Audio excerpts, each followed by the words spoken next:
if you're not already aware, Data-Centric Engineering is an open access journal, which is what this webinar series is run by and centered around. Now, it's published by Cambridge University Press, and today we're very excited to welcome Kelly Sanders, PhD. She's a professor at University of California, San Diego, and she'll be talking about the air conditioning paradox, so protecting vulnerable populations from extreme heat. Before we start, I'll just quickly talk about the call for papers that we currently have at Data-Centric Engineering. So we're talking about representing populations of engineering systems, which could be relevant to today's talk as well, big data analytics for smart manufacturing systems, and a DCE translational section. So we're looking for a call for contributions to that one as well. So if you'd like to learn more, then just head over to cambridge.org/DCE. So now I will like to introduce Kelly Sanders. My research group is looking at issues at the intersection of power systems, climate change, and water. The motivation of this current research is really looking at the fact that we have global climate change that's affecting our urban regions, but at the same time, we have this effect of urbanization and urban heat islands. So today we're going to be talking a lot about that urban heat island effect and trying to understand some of the lesser known issues associated with that urban heat island effect. We're also looking at this tension between air conditioners and climate change and urban heat islands. So what happens is, we have higher temperatures. These higher temperatures relay into more AC demand. That AC demand causes more energy consumption. A lot of our energy systems are still dependent on fossil fuels, and therefore they're contributing to climate change. Climate change exacerbates temperature, causing more AC demand. And ACs themselves actually have a warming signature through the physical device. They put off anthropogenic heat, which can go and exacerbate urban heat island effects. But this effect is a lot less quantified in the literature. So today I'm going to start out by talking about how we kind of address that issue. Now, all of this being said, air conditioning is also one of our frontline defenses against extreme heat, particularly in the most vulnerable populations. And we're hearing about this all over the world. But where I stand in Southern California, this is becoming quite a pervasive issue. And it's really, got some roots in vulnerability and marginalized communities. So we were really interested in addressing this at the systems level. So the major question that I want to address today is, in a warming world with limited economic resources, how do we identify and protect the most vulnerable populations from the risks of extreme heat? Obviously, there's a lot of things happening below the surface of a city. Some communities, especially here in Southern California, are quite rich, some are quite poor, and a lot of those communities are pretty close in adjacency to each other. So we really wanted to use data to try to understand where are the populations that we should really target when we think about this issue of vulnerability. So today I'm going to be presenting two parts of our research. I'm going to spend the first part of the talk talking about how we're identifying the quote unquote hot spots in Southern California. And we're looking a lot at this Los Angeles region. I know we've got a very global community here today, but I'll try to kind of give you the lay of the land. And then in part two, we're talking about who has access to AC in Los Angeles. So we're actually going to be using smart meter data, so hourly electricity consumption at the household level, to understand AC access at the neighborhood level. So why are we looking at Southern California? Well, one, I live here. But even more interesting than that, this region has a huge diversity of housing stocks. It has diverse socioeconomic populations. It has Hollywood and Beverly Hills, but it also has really poor populations and homeless communities. Currently, only 65% of the homes in the Western United States have AC, and that's quite high when we think about this issue globally, but it's quite low when we think about AC penetration rates across the United States. So there's still quite a bit of vulnerability in the region on the hottest days. This is also a climatically diverse region. So we have mountainous regions, we have high desert, we have low desert, we have coastal region. So there's this extraordinary amount of microclimates in a very, very small region that we thought would be really interesting to look at with this issue. So again, for this first part, we're going to be looking at anthropogenic heat loads across Southern California. And when I talk about anthropogenic heat loads, so there are several factors that contribute to the urban heat island effect. So there's the urban materials, the urban geometry, there's lack of vegetation. Many of you in the room are probably very familiar with this. But this issue of anthropogenic heat, so how are we putting out heat as a function of the patterns that we drive, the building energy uses that we use, and also how we metabolize energy and put out heat into the world? This is what I'm going to be referring to as anthropogenic heat. This waste heat actually has a warming signature on the city. If you've ever, stood next to a highway or on an asphalt road, you can perceive that it's a lot hotter. And a lot of that is because those cars are putting out heat. So here we're kind of doing a really data-driven analysis to understand this anthropogenic heat load on very fine spatial scales. So there's kind of two parts of this analysis. In the first part, we generated a high resolution gridded anthropogenic heat flux data set for Los Angeles County. And just to give you a sense of this region, we're talking about 15 million people. So not just the city of Los Angeles, also the broader region. And we were really trying to capture anthropogenic heat flux from buildings, traffic, and human metabolism. And our spatial resolution here is at about 100 meter cells, which is, very fine resolution. And the temporal resolution of our analysis is understanding hourly increments. And so we create an hourly diurnal profile for every month of the year. And then the second part, we take that anthropogenic heat flux data set and we run it through a regional climate model to try to understand how this is actually affecting climate. And that's still ongoing work, as you'll see. So when we think about total anthropogenic heat flux, we kind of frame this problem as three separate analyses. So we have buildings. How are the buildings' energy usage itself impacting the heat, the waste heat in the city?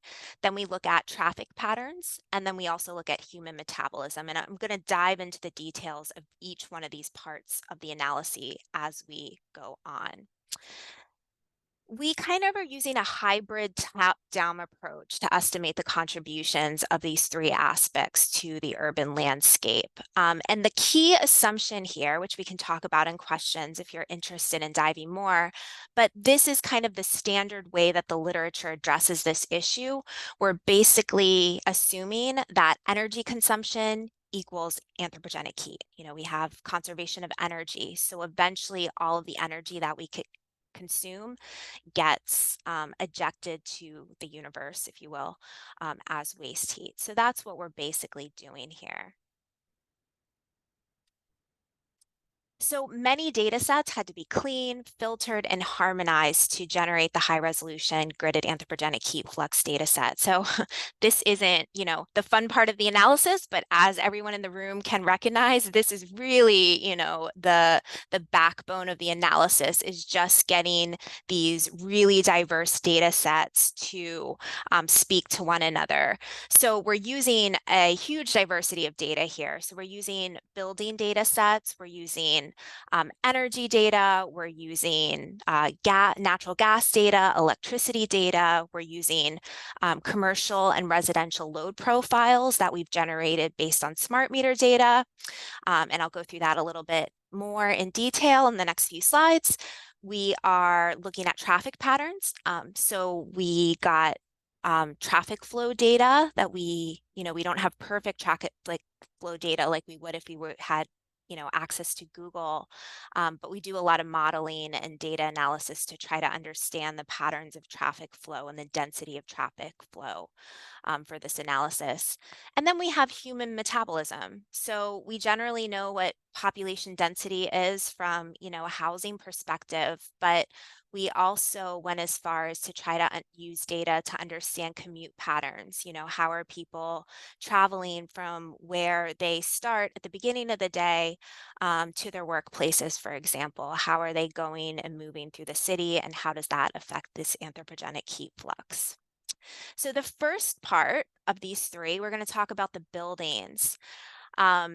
And here we did a lot of modeling to try to understand the energy use at the actual building parcel. So we're using a variety of LiDAR data and also smart meter electricity diurnal profiles, and also kind of aggregated monthly consumption data at the building level to kind of have a ground truth. So we're interested in actual total electricity consumption, but then we use those smart meter data to try to understand the load patterns across the day and across the seasons. And just to give you a sense of, what these data look like, we looked at residential, we looked at commercial, we looked at industrial buildings. And when you start to see all of these together, you get the picture that you see in the bottom right-hand corner of your screen. So you can see, as you would expect, in the urban core, you see that really dense red part, and that's where the anthropogenic heat flux is highest for this. And I'm going to put all these data together, so don't worry too much about understanding all the data, but here you can kind of get a sense of how these data change throughout the day. So as people are using more lighting, as businesses are going on in the middle of the day, you see it start to light up on the commercial side. We can also play the residential side here.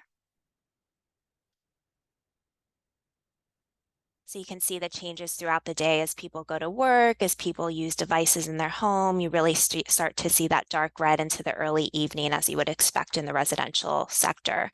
So again, we get a pretty good idea of the space, not only the spatial differences across the city, but also the diurnal profile throughout the day. And we do this for every month. So next, moving on to traffic. We modeled traffic flow data using vehicle miles traveled estimate, and then we use real life traffic counts that are provided by governmental agencies here in Southern California. And then we had to do things like estimate the average fleet composition across the region, taking into consideration fuel efficiency and how that fuel efficiency and vehicle miles traveled basically, combined so that we can estimate energy consumption. Because again, we're trying to think about how that waste heat is getting out into the environment. And so this is a picture of what our hourly VMT looks like in the modeled traffic flow data. And then you can see how that translates into the average hourly anthropogenic heat flux. And again, I'm going to show you kind of the aggregate of this analysis, and you'll really start to see where Los Angeles's highways light up. As a lot of you have probably never been to Los Angeles, but you probably have heard about our traffic. And it turns out we generate a lot of heat through those traffic patterns. But before we get there, the third part of this analysis was looking at the human metabolism aspect. And as you can imagine, this is a very small part of our total anthropogenic heat flux, but we wanted to be comprehensive, so we did model it. So again, we're looking at population density throughout the day based on those commute patterns.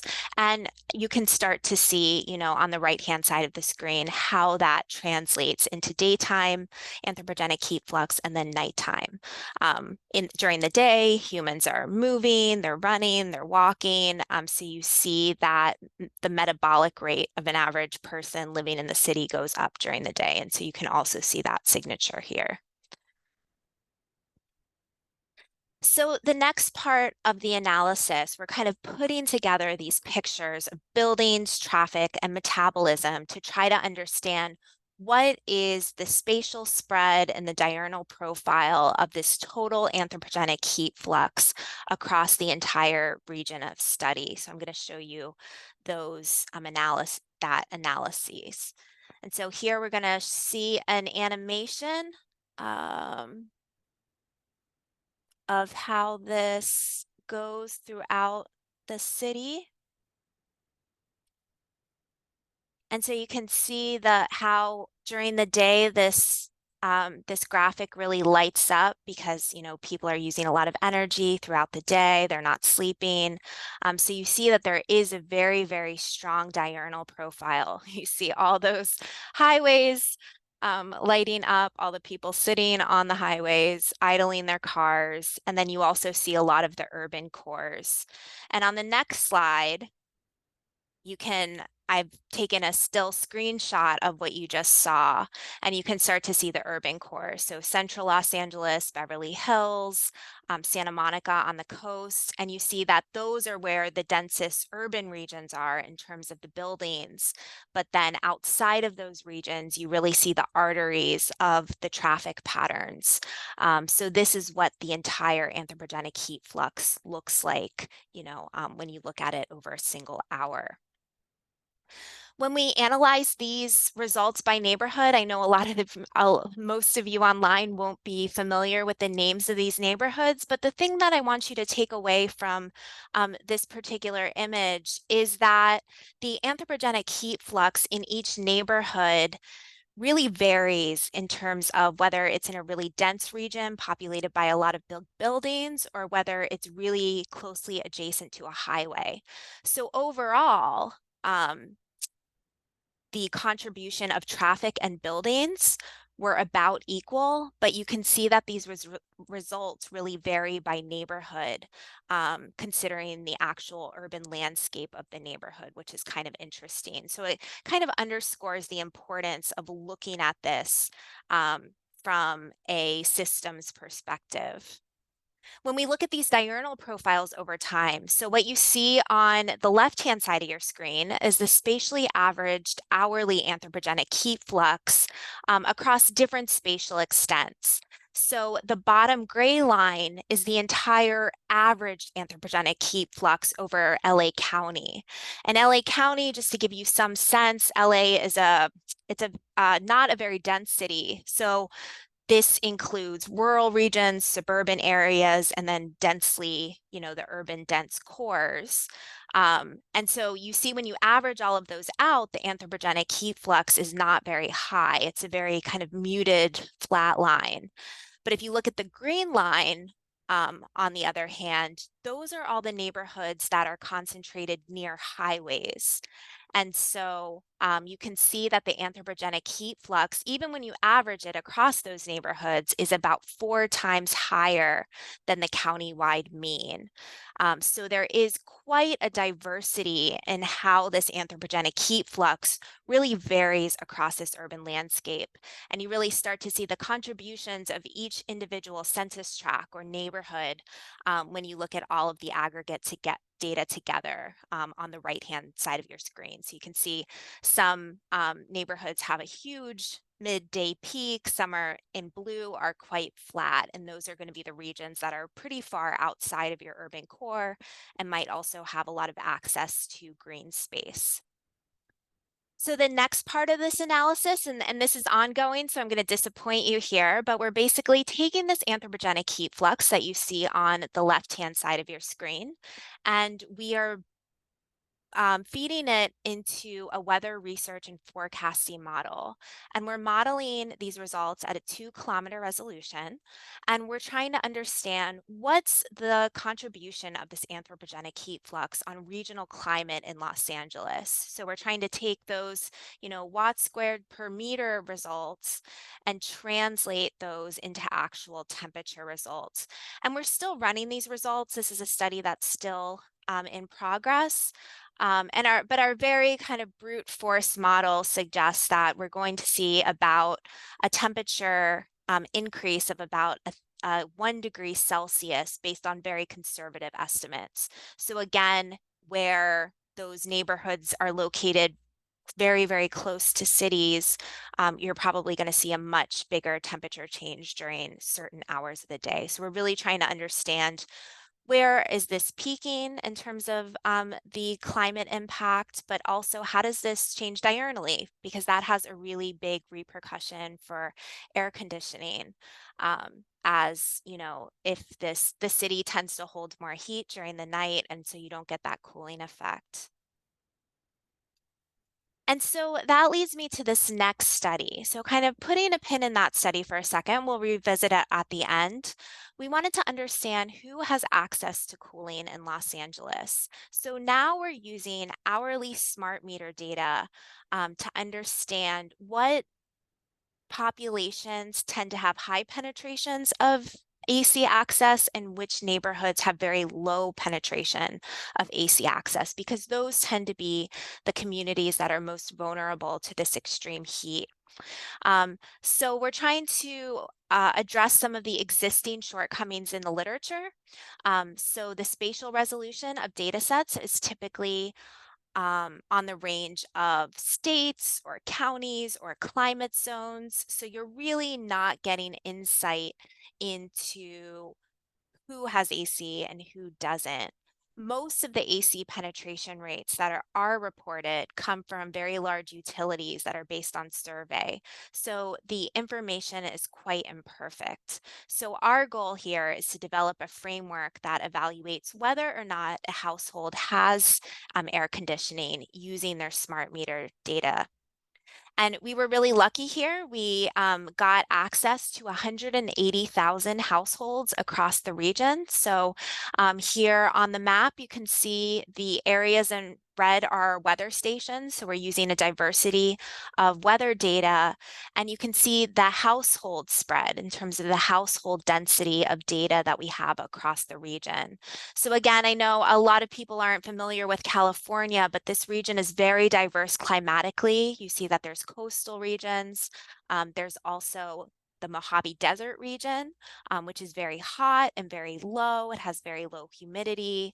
There's ski regions in the mountains where people tend to ski. So there's extraordinary diversity in this very relatively small region. So we're taking these electricity data, these weather data, and we're also taking socioeconomic data to try to understand some of the demographics of the people that have AC versus don't have AC. To do this, we are leaning on what's called a segmented linear regression model. And so what we basically do is we aggregate household electricity consumption to the day level, so kilowatt hours per day. And we take 2 years of data, and we regress that against, or we chart that against daily average temperature at the household level based on their nearest weather station. And so if a household has access to air conditioning, you see this kind of this nice image that's generated on the left-hand side of your screen, this nice segmented regression line, where you can see there's a stationary point temperature. So that's basically the ambient temperature that a household will turn on an AC, and that's going to vary across your population. I'm a very cold person, so I might choose to turn on my air conditioner much later in the season than somebody who's a very warm person, for example. And then the slope of the line to the right-hand side of the stationary point temperature, that's basically your sensitivity of your electricity to temperature line. So how aggressively, if you will, is a household using its air conditioning? And so these are a snapshot of our results. Again, we don't have time to go into this in super big detail, but the things that I want you to take away from the figure on your left-hand side, which shows you AC penetration rates by census tract. So this is basically what is the percentage of people that have AC in a particular census tract. And a census tract is usually on the order of 3,000 to 8,000 residents. And you can see there's quite a bit of diversity. The areas in white, we didn't have access to data in those regions. And you can see that some areas are quite dark, so they have very high penetrations of AC, and some regions are quite light, so they have very low penetrations of AC. And we thought that this was really important from a policy perspective because all we knew going into this study was basically a survey-based estimate of AC ownership for this entire region. So you can start to appreciate that if I'm, running a campaign to try to protect vulnerable residents from heat-related illness, and I want to understand who are the residents that are most vulnerable, I really had no picture. I had no way to understand how to target that messaging. If you look on the right-hand side of your screen, kind of along those lines at the bottom right, you see the bar charts. And these are results from across different climate zones. And generally, like 6 is our coastal climate zone. So that tends to be the most mild, but also a pretty wealthy population. Even though it is quite wealthy, the AC penetration rates are quite small just because it is a coastal community and it tends to be more mild. But that community is starting to adopt AC at quite a large clip. So that's another thing that we're doing currently is trying to understand the rate of change for some of this AC adoption across the region. As you move into climate zones 14 and 15, these tend to be the really hot regions. So these are the more desert regions that get really, really hot in the summer. And so you do see relatively high rates of AC ownership across all of our poverty percentiles. But you can see the darkest bar in every climate zone, which tends to be the richest demographic. Those people, those richer residents tend to have more AC. You see some kind of wonky things going on in climate zone 16. That's our ski region, our Big Bear region, if you've ever been skiing in Southern California. And what we think is going on there is the rich people are basically there for the winter. And so you can see that the AC ownership in that population of house is quite low. And so our hypothesis is that those are probably homes that aren't occupied as much in the summer hours, whereas the poorer residents, those are the people that are there year round, they're in the service industry. And so that's what we see, why those results tend to be a little bit wonkier. Next, what we did is we had these AC penetration rates, and we basically, had some understanding of socioeconomic information, where our poorest residents. And so what we did is we looked at climate forecasts for this region. And so the map that you see here, we can talk about the right-hand side, which is projections of extreme heat days in the future. And you can see that the map gets much redder as we go from the left-hand side to the right-hand side because climate change will make these regions a lot more warm, a lot hotter. So we'll have more extreme heat days. And the yellow regions that I'm highlighting here are the most vulnerable residents. So those are the residents that are in the bottom 10% in terms of their AC penetration levels, and also the bottom 10% in terms of their affluence level. So these are the residents we would think would have the least capacity to either purchase a new AC unit or to run their AC unit once they have one. And just to blow up this region, this map, a lot of these residents are kind of in the downtown Los Angeles core, but there are some residents that are in some of the warmest parts of the city. So again, we hope that this study can kind of serve as a roadmap for policymakers to try to target these populations so that they can get these adaptive measures, whether it be more AC, more access to public cooling centers, campaigns to reduce social isolation, that kind of thing. So on this note of how do we translate these data into action? So between these two studies, and both of these are ongoing in various ways, we now have a pretty good geospatial understanding of regional climate with information about urban heat islands. So we can take in this information with urban heat islands, and in the future, we want to kind of merge that information with forecast of future climate, which requires a lot of kind of fancy downscaling, which we're working on now. And on the right-hand side of your screen, you see the AC penetration study. So we now have a geospatial understanding of who has access to cooling and who doesn't. And we find that there's large couplings between the hotspots of anthropogenic heat, urban heat islands, and low access to AC access. And these are often the communities that are poorest and most marginalized across the region. So there's a lot of action and attention that could be paid to these more vulnerable residents.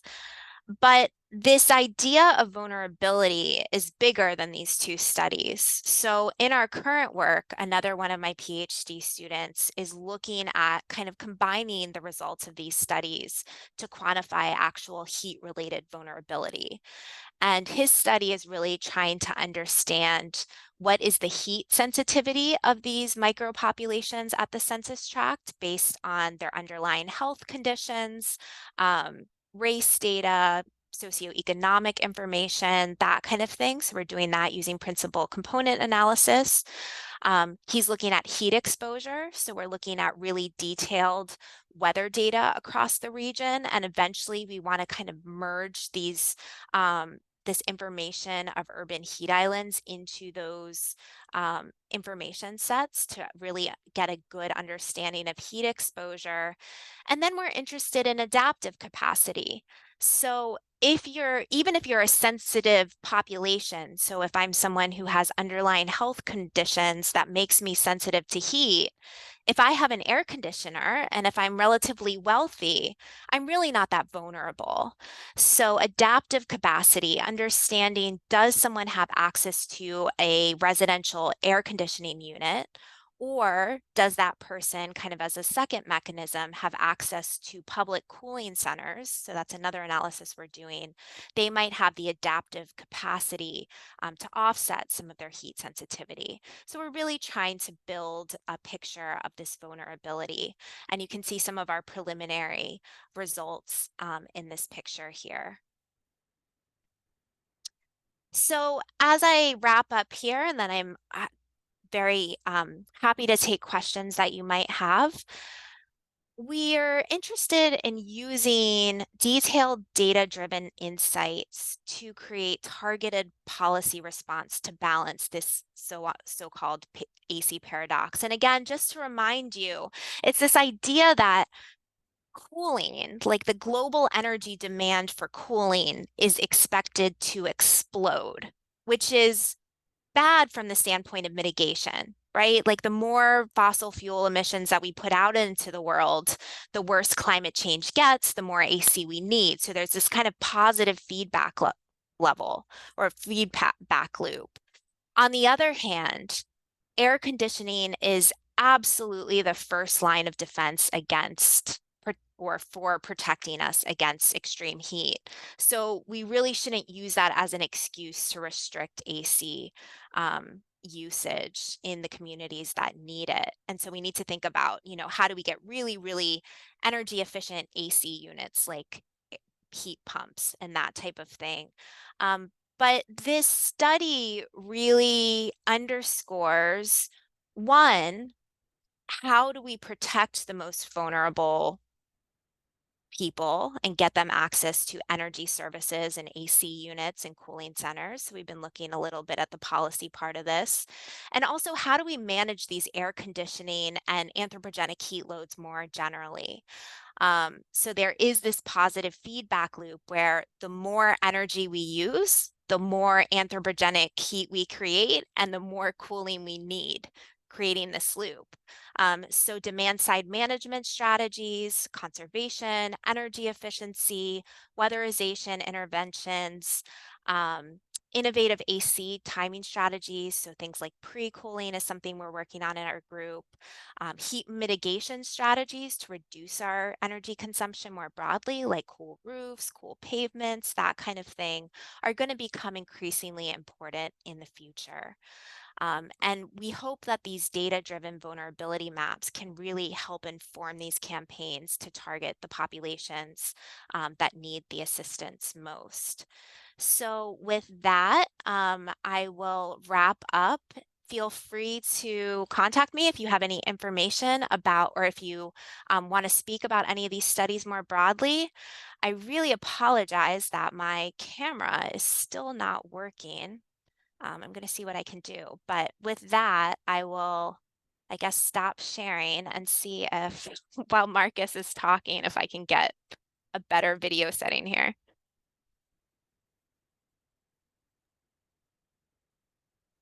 Great. Well, thank you very much, Kelly. That was a very interesting talk. It's certainly something I've never listened to about before. That was really nice. We've certainly got a couple of questions in from some people and myself as well. So if you're ready, don't worry too much about your camera. As long as we can hear your answers, Yeah. maybe you see any necessary slides, that's also fine. But don't worry about putting them back up. So the first one from Lawrence. Is it possible to say how the first data set might be folded into a forecasting model?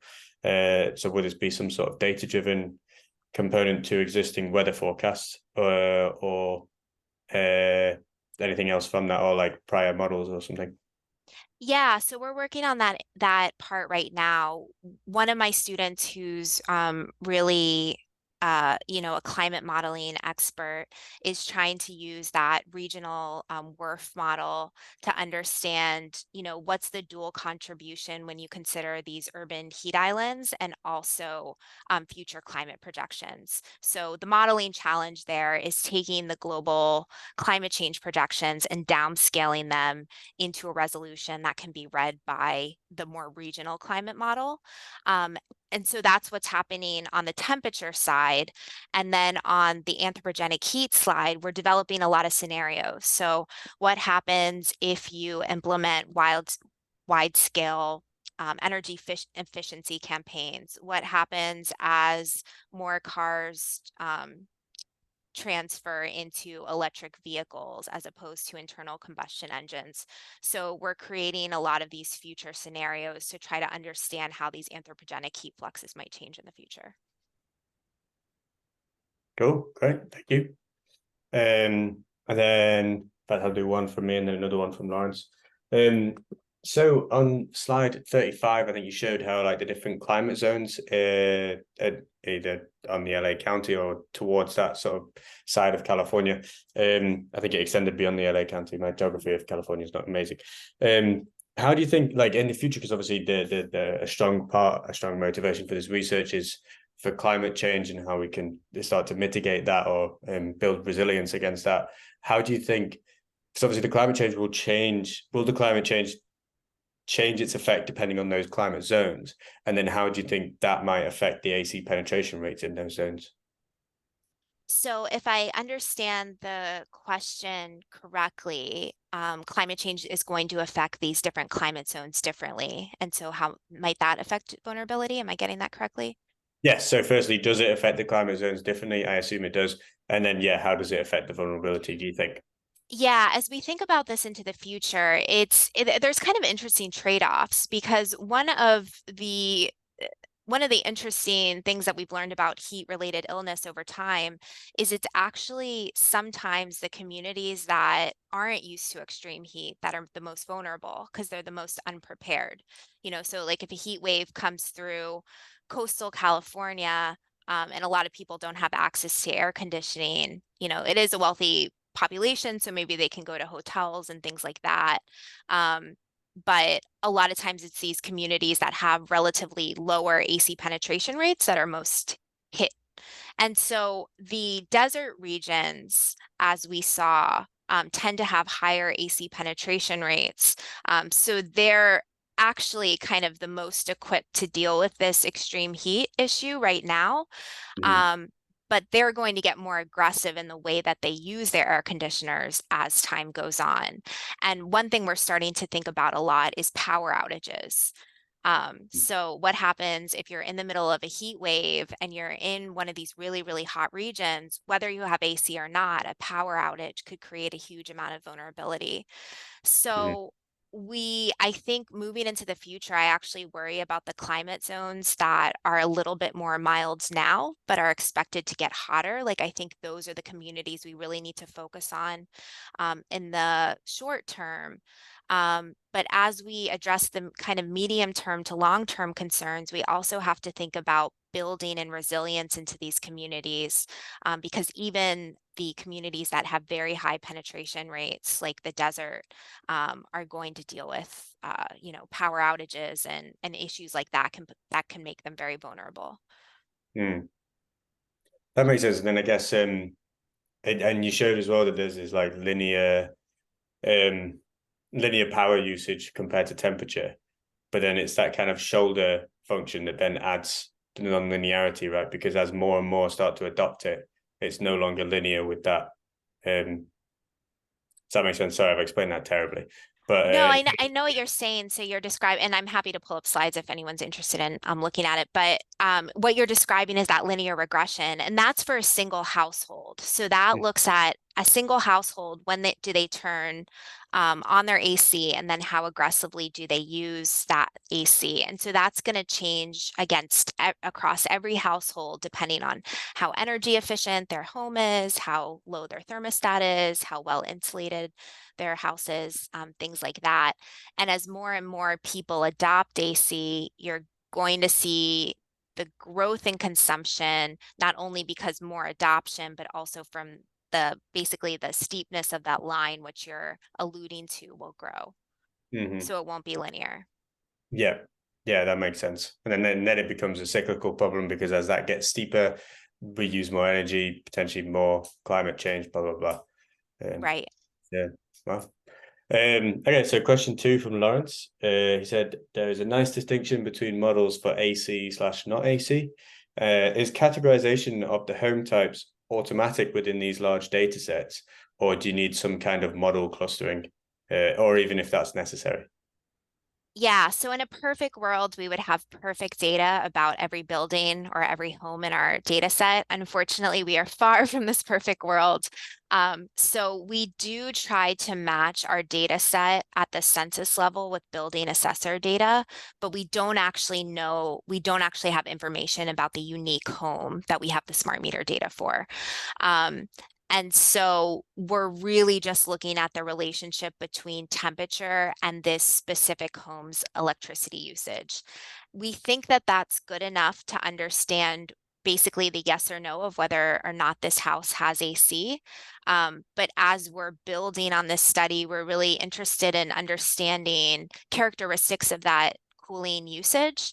So things like, are poor communities using their AC less to kind of reduce their cooling costs compared to richer communities that might not be sensitive to the cost of cooling. So they might be running their AC all the time. So there's even vulnerabilities for those residents that we've identified as having an AC. But those data are a little bit masked in terms of the actual building. So the literature tells us that a poorer household spends more money on energy per square foot, or in your world, square meter, of building space, because their homes are less efficient. So they have less efficient windows and insulation. And so sometimes it actually looks like that line of temperature electricity sensitivity is quite steep in these poorer neighborhoods. And a lot of that is because their homes are so inefficient. So right now we're really trying to work on designing a study where we can back out some of those insights about these different building types, but it's certainly a limitation in our data set that we don't have a lot of good information about the building stock itself. Okay, yeah. So you're saying basically you can't get the individual house information, but you can extrapolate the similar on a large level, the similar level of information based on the socioeconomic areas or even just like the areas themselves, because they tend to have the same. Right, exactly. Yeah, that's cool. Okay, well, yeah, thank you for the, Lauren says, thank you for the questions. And he said he has some ideas that he might reach out to you if that's okay. Yeah, Um, absolutely. Anyone can reach out. Perfect. So I have one other question, which actually I think is two-part questions. The first one will answer part of the second one. So in terms of the models that you build for this, are they mechanism based? Like you have like an idea of how what you're measuring goes to your vulnerability, or is it usually empirical based? So you come up with something that captures enough of the sort of dynamics of it. Yeah, so we're using a lot of different models um, here. So I guess it depends on what model you're talking about. Um, a lot of the if we start with the AC study, this is really driven by the data themselves. So really just trying to understand the relationship between the electricity and um, the weather station. So there's not physics built into that model. It's really just a statistical not model trying to understand the relationship between those two variables. Mhm.